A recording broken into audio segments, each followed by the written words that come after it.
Welcome to the Real Estate Syndication Show. Whether you are a seasoned investor or building a new real estate business, this is the show for you. Whitney Sewell talks to top experts in the business. Our goal is to help you master real estate syndication.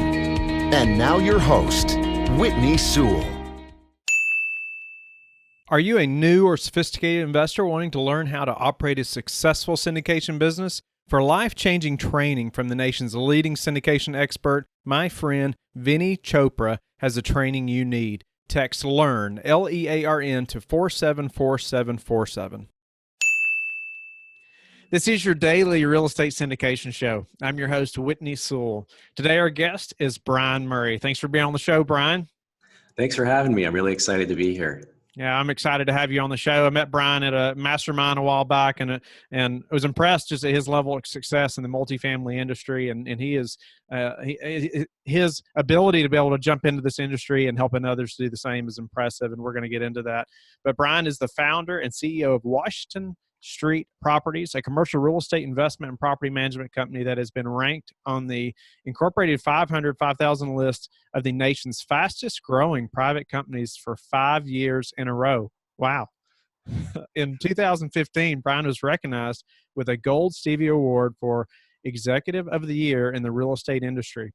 Brian is author of the best-selling and award-winning book, Crushing It in Apartments and Commercial Real Estate, which has sold more than 50,000 copies since publication in 2017. Wow, Brian, I'm honored to have you on the show, and give the listeners a little more about who you are in case they haven't heard of you, and then let's jump in. Absolutely. I mean, first off, I'm a huge fan of your show, so it's a real honor to be here. Thank you. I started back in 2007, put my first property under contract. I was a teacher at the time, was really looking to supplement my income, and I've always been fascinated by real estate. So started looking at properties, and took the somewhat unusual step that my first property was a 50,000 square foot office building. But I got a great deal on it, and I just jumped right in with both feet and really had no idea what I was doing, but I managed to figure it out along the way. And, that property was a lot of work, and it was difficult to turn around, but I was able to do that. And a couple of years later, I picked up my second property and another turnaround project, and then 3 more after that. And, at this point, I've grown a pretty good size multifamily and commercial portfolio. So we've got about $55 million portfolio right now that we own and operate. And one thing that might be fascinating to some of your listeners, but we actually did not raise money for any of that. We were able to add value property by property and refinance those properties, pull cash out, and buy the next ones. And it's only been over the past year that I've really gotten to understand syndication and have started to look at doing that myself. Wow. Well, you've been very successful. I mean, $55 million portfolio, without syndicating anything. That's very impressive. But I want to back up a little bit. You mentioned that you were a teacher and you got into real estate, and I think a lot of, the listeners probably in that same boat where they're working full time and they're wanting to get into real estate. Can you elaborate on that a little bit and that process? Because, your first property wasn't a duplex or single family home either. So maybe you can elaborate on, how did you have the confidence, or the education to jump into that type of property right off the bat, even while working full time? Well, I'm not gonna say it wasn't scary. It definitely was. I had a career change. I had worked in the tech sector and had a little bit larger income. And once I started teaching, and what I really became concerned about was noticing that, hey, my savings that I had accumulated over the years was gradually dwindling away instead of growing. And nobody wants to see that. And I knew I had to make a change and turn that around. So real estate seemed like the way to do that. I knew that owning real estate for my own personal use was really not a good thing in terms of how that consumed my resources. But I looked at rental properties and said, hey, this is a way I can shift my money into that and it'll pay me. I wanted to see my net worth grow every month. And real estate just seemed perfect for that. And of course, I started looking at single family homes and duplexes and reading as many books as I could. And I looked at a lot of properties. I looked at properties for probably 6 months until I realized that, hey, as I looked at larger properties, I found better returns, and I kept reading more books. And at one point, a broker came to me and said, hey, I've got a pretty large property here. I know it's outside of the range of what you said you can afford, but they're willing to work with you, and they might be able to do owner financing. And that had seemed like an abstract concept up to that point, but once it was brought to me, it definitely seemed real. And that particular property didn't work out for me, but then I realized that, hey, there's ways to get into much larger properties, even if you don't have, say 25% down. And ultimately, the property that I ended up buying, I was able to assume the mortgage on that. And I took literally all of my savings at the time. I even cashed in my retirement account, which by the way, I'm not advocating for your listeners, but that's what I had to do. And I just was convinced that I could make this work. I saw all the waste at this property, and I knew that, hey, some of the things that were going on just weren't right, and I could change it. And so I decided, hey, it's time to make a change and make things better. And this was my path that I found. And so I just leapt in, and I'm not, like I said, I'm not going to pretend I was a super brave soul that didn't have a lot of fears, but ultimately I did pull the trigger, and thankfully it worked out. Well, you were brave, no doubt. I mean, to have cashed out you said your retirement and put your savings in as well. Yeah. And, I think one of the things that was reassuring is I began to realize that you don't have to do it on your own. And almost anything that I couldn't figure out as I analyzed it, I realized that I could ask somebody else. I could pick up a phone and call somebody.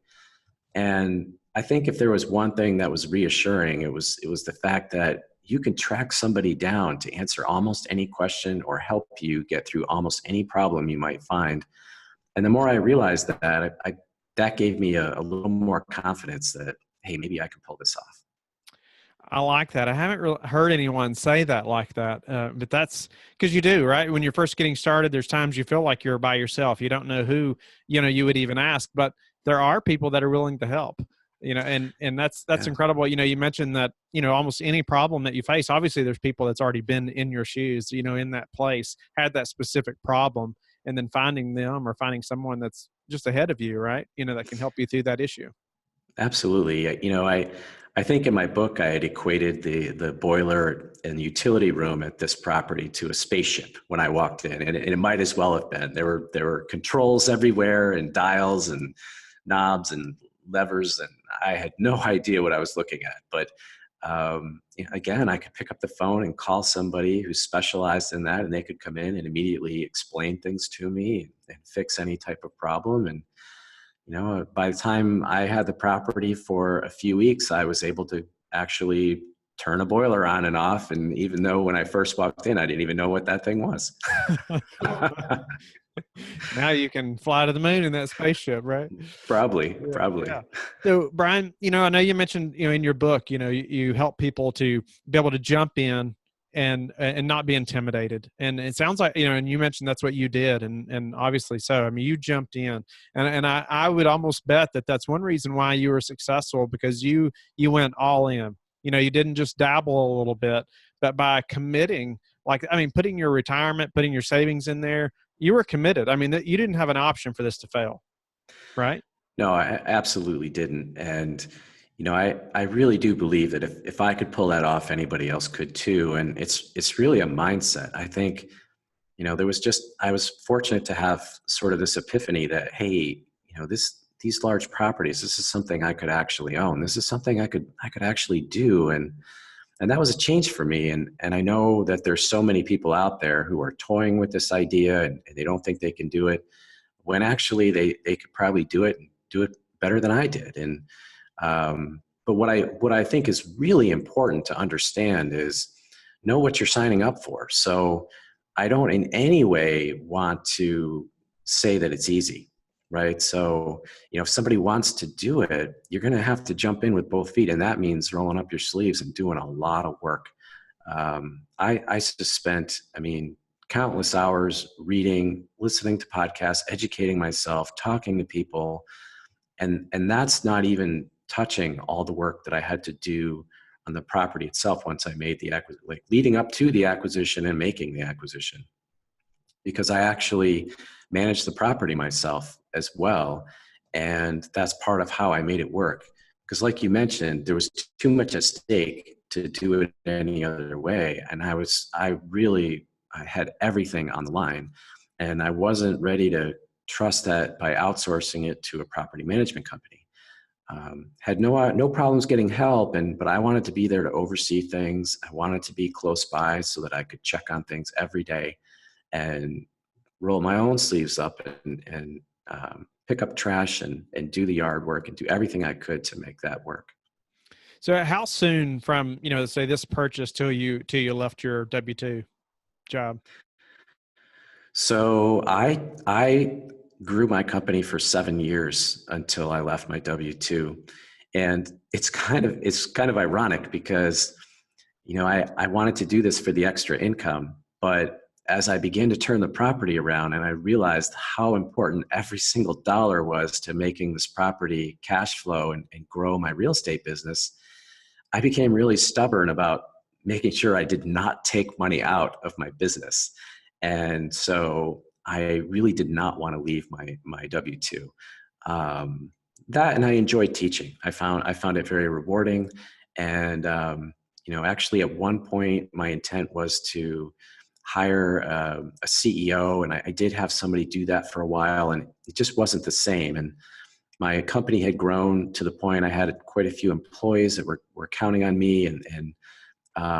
So eventually I just didn't have a choice. I knew that I was not willing to do both and have to not do them well. So when I reached a point and I said, I can't give both of these my all and do a really good job at both, I knew that one had to be set aside, and I wasn't about to set aside my business that I'd worked so hard to grow. So unfortunately I stopped teaching. Wow. So that's an interesting turn. I feel like most people that are wanting to leave their W-2 as fast as possible. Right. But in your case, it was a necessity, like you seen, okay, to keep this business going the best that it can. And for you to be in it, like you have to be to make it happen, you had to leave the W-2. You had to make a choice. I think that if you leave your W-2 and you lose that income, you do make it harder to grow your business. Obviously you're going to, that business is going to have to feed you in addition to itself. And so in my opinion, if you're really serious about growing your real estate business as large as you can, you want to hang on to that other source of income for as long as you can, so you don't have to siphon money off of your business. So, Brian, talk to the listener who's on the fence right now from jumping in. Maybe they feel intimidated. I feel like you can really speak to that from your experience, and obviously you've written a book that covers it as well. And, help us to be able to jump in like that. And I don't know, give us some more details or examples maybe so we can do the same. Yeah. So, first off, you don't necessarily have to manage your own property, right? So that makes it even more demanding. But I think there's this mindset out there that you have to start small. You have to start with a duplex, or start even with a single family home. And as someone who's gone through it and has owned a lot of properties at this point, I will tell you that there's really not that much difference in. If you have experience with a single family home and you can figure that out, you could do the same with, say, a 15-unit apartment building. And like I said, the resources are out there, the books are out there, the podcasts are out there. Anyone that's listening into the show has a step up. That means that they're taking that action to learn how to do it and get more comfortable and learn what they don't know. But if you're waiting until you think you know everything, then that's not going to work either. You actually have to be comfortable saying you're going to make mistakes, because no matter how much you do your research, you're going to make mistakes.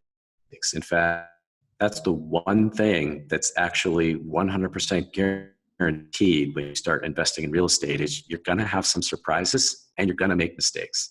I make mistakes every day.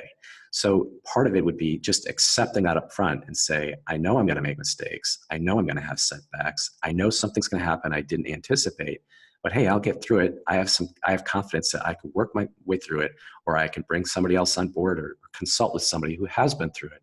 And they can help me to avoid as many of those mistakes as possible and work through them when they happen.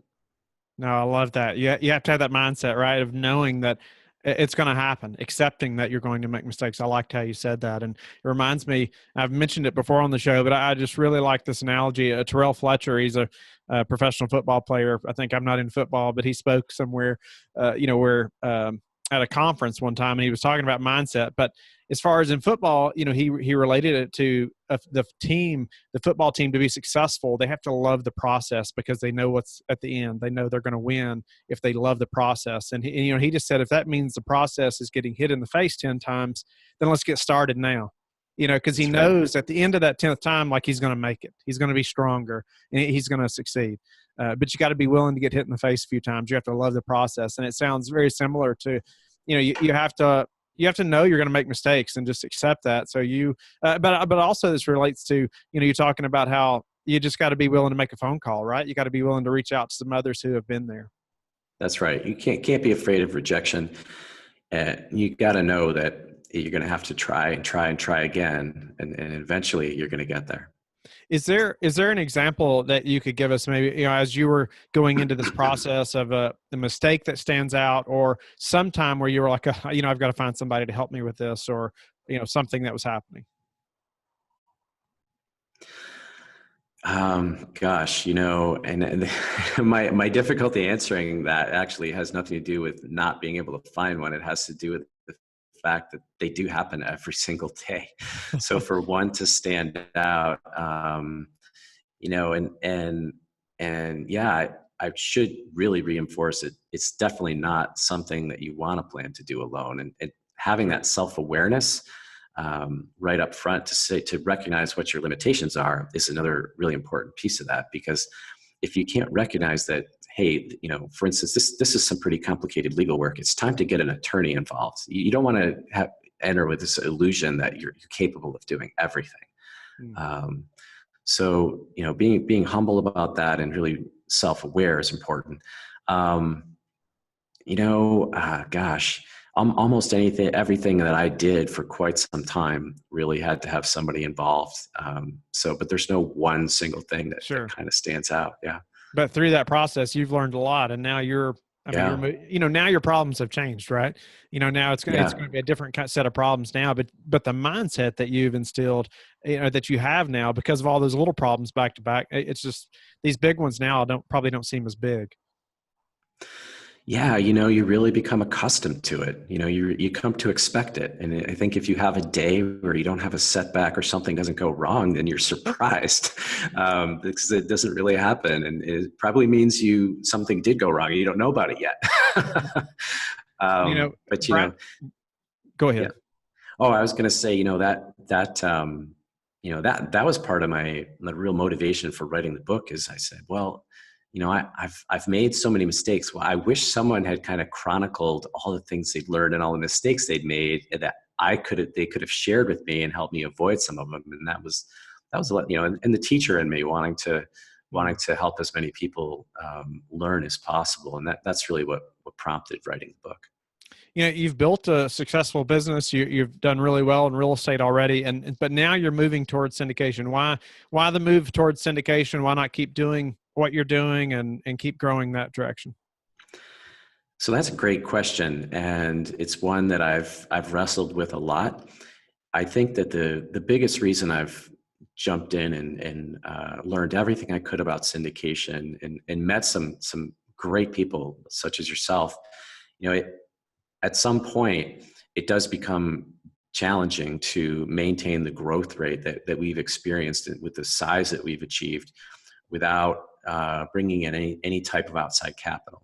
So we've sort of reached that phase where we have to either accept that, hey, we're gonna grow a lot slower than we have historically, or we're going to open that up and provide opportunities for investors to come in and I think also it could be rewarding to help others who invest achieve those goals. Now, there's a lot of trade-offs with that.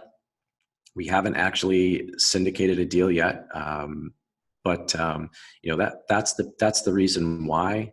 And the flip side of that, when you syndicate, it presents some limitations in terms of if you lose that flexibility in terms of reinvesting all that cash back into the property, because of course an investor is going to want to be receiving returns on that investment early on, hopefully throughout the life of the project.